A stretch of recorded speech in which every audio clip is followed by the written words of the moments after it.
கிறிஸ்துவுக்குள் பிரியமானவர்களே, இன்றைக்கி நம்ம பார்க்க போகிறது இன்றைய வேத வசனம்.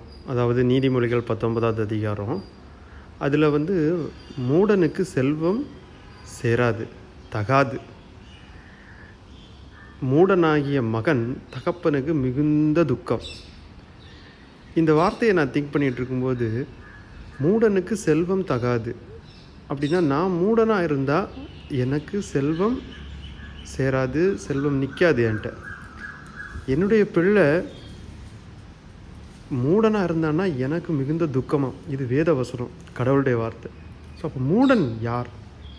நான் மூடனாக இருக்கனா அப்படின்னு திங்க் பண்ணி பார்க்கும்போது, மூடத்தனம் அப்படின்னா நான் என்னுடைய குழந்தைகிட்ட பார்த்ததை நான் சொல்கிறேன். குழந்தைகள்கிட்ட சில ஃபூலிஷ் ஆக்ட் இருக்குது. எக்ஸாம்பிளுக்கு, நானும் மனைவியும் ஹாலில் இருக்கோம். என்னுடைய பிள்ளை திடீர்னு பெட்ரூம்லேருந்து அப்படி ஒரு மாதிரி முழிச்சிட்டு இருந்தான். என் மனைவி அவனை பார்த்த உடனே சொல்லிட்டா, இவன் ஏதோ ஒரு வேண்டாத வேலை செஞ்சுட்டு நிற்கிறான், அவன் பார்வையும் சரியில்லை, அவன் நிற்கிற கோணமும் சரியில்லை, அப்படியே எதையோ மறைக்கிற மாதிரி நிற்கிறான். நான் உடனே கேட்டேன், என்னவா இருக்கும்னு நீ நினைக்கிற அப்படின்னு. அவனுக்கு இப்போ சோர் த்ரோட்டாக இருக்குது. ஸோ ஆனால் அவனை நான் தண்ணியில் விளையாட வேண்டான்னு சொன்னேன். பாத்ரூமில் போய் தண்ணியில் விளையாட ஆசைப்பட்டிருப்பான். பெட்ரூமில் உள்ள பாத்ரூம் கதவை மெதுவாக திறந்துருப்பான். நம்மளை இப்போ நோட்டம் விட்றான், நம்ம யாராவது பார்க்குறோமான்னு. திரும்ப நம்ம யாரும் பார்க்கல, அவனை எதுவும் சொல்லலைன்னா போய் பாத்ரூம் கதவை திறந்து உள்ளே போய் தண்ணியில் உட்காந்து விளையாடுவான். அதே மாதிரி எழும்பி போய் பார்த்தா அதுதான் நடந்திருக்கு. அவன் மெதுவாக கதவை மட்டும் திறந்து வச்சுட்டு எங்களை நோட்டம் விடுறான். ஸோ எதுக்கு சொல்ல வந்தேன்னா, இதுதான் நம்ம வாழ்க்கையில், நான் என்னுடைய வாழ்க்கையை அப்படி யோசித்து பார்க்கும்போது, நான் மற்றவர்களுக்கு தெரியாதுன்னு நினச்சி நானே எடுக்கக்கூடிய எனக்கு சுயமான நான் ஒரு முடிவு எடுக்கிறேன். அந்த முடிவு எனக்கு மட்டுமே அது ஒரு செல்ஃபிஷாக, செல்ஃப் சென்டராக இருக்குது. அது மற்றவங்களுக்கு தீமை கொடுக்குறதா இருக்குது. மற்றவங்களுக்கு எந்த நன்மையும் அந்த முடிவினால் வராது. ஆனால் எனக்கே முழுக்க முழுக்க நன்மையும் என்னுடைய சுயநலம் சார்ந்ததாகவே இருக்குது. அப்படிப்பட்ட ஒரு முடிவாக இருக்கும் பொழுது அது ஒரு முட்டாள்தனமான முடிவு. ஸோ அப்போ இந்த முட்டாள்தனமான முடிவிலிருந்து எப்படி நம்மளை காத்துக்கலாம்னா, நம்ம ஒரு முடிவு எடுக்கிறோம். அந்த முடிவு உண்மையிலே அது சுயநலமாக இருக்குது, அது மற்றவர்களுக்கு தீங்கு தர்றதா இருக்குங்கிறத நம்மளால் உணர முடியலைன்னா, அந்த பாதையை கடந்து வாழ்க்கையில் ஒவ்வொருத்தங்களும் வாழ்க்கையில் அந்த பாதைகளை கடந்து வருவாங்க. நம்ம போகிற பாதையை ஆல்ரெடி கடந்திருப்பாங்க. அவங்களுக்கு தெரியும் எங்கே பள்ளம் இருக்குது, மேடு இருக்குன்னு. அவங்கக்கிட்ட நீங்கள் கன்சல்ட் பண்ணலாம்.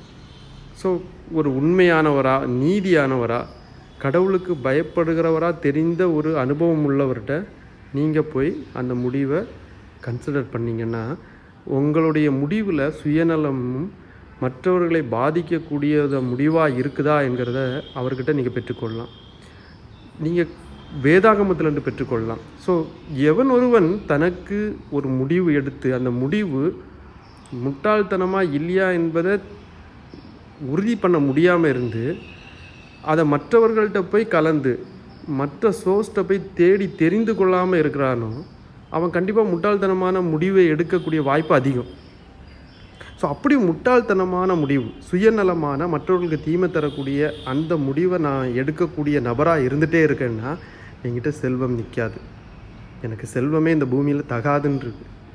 அப்படி என் பிள்ளை வளர்ந்து வரான்னா அவன் எனக்கு மிகுந்த துக்கமாக இருப்பான்னு வேதம் சொல்லுது. ஸோ கடவுள் நமக்கு வேத வசனத்தில் அருமையாக ஒவ்வொன்றும் சொல்லி தந்துகிட்டே இருக்கார். தேடி கண்டுபிடிக்க வேண்டியது நம்முடைய பொறுப்பு. வேதாகமம் சொல்லுது, கடவுள் எல்லாவற்றையும் மறைத்து வைக்கிறார், பூமியில் ராஜாக்கள் அதை தேடி எடுக்கணும் அப்படின்னு சொல்லி வேதாகமத்தில் வசனம் இருக்குது. ஸோ அந்த மாதிரி நம்ம வாழ்க்கையில் நம்ம முட்டாளான முடிவு எடுக்காமல் இருக்கணும். இன்னொரு ஆங்கிளில் சொன்னால், நீங்கள் இந்த பூமியில் செல்வமாக வளமுமாக இருக்கணும்னு ஆசைப்பட்றீங்கன்னா, இந்த பூமியின் பொருளாதாரம் உங்கள்கிட்ட நிற்கணும்னு ஆசைப்பட்றீங்கன்னா, உங்கள் முடிவுகள் முட்டாள்தனம் இல்லாத முடிவாக இருக்கணும். குறிப்பாக நீங்களும் நானும் முட்டாளாக இருந்திருக்கக்கூடாது. ஆண்டவருடைய பிள்ளைகளாகிய நமக்கு இந்த மாதிரி ஆபத்தில் விழாதபடி பாதுகாக்கணும். அதுக்காக நீங்கள் ஆண்டவர்கிட்ட ஜெபம் பண்ணுங்கள். உங்களை நீங்களே மறுபரிசீலனை பண்ணி இந்த பூமியில் ஞானமுள்ளவர்களாக வாழ்ந்து நலமும் செல்வமும் பெருக வாழ்ந்து நீங்கள் வாழணும். ஆமென்.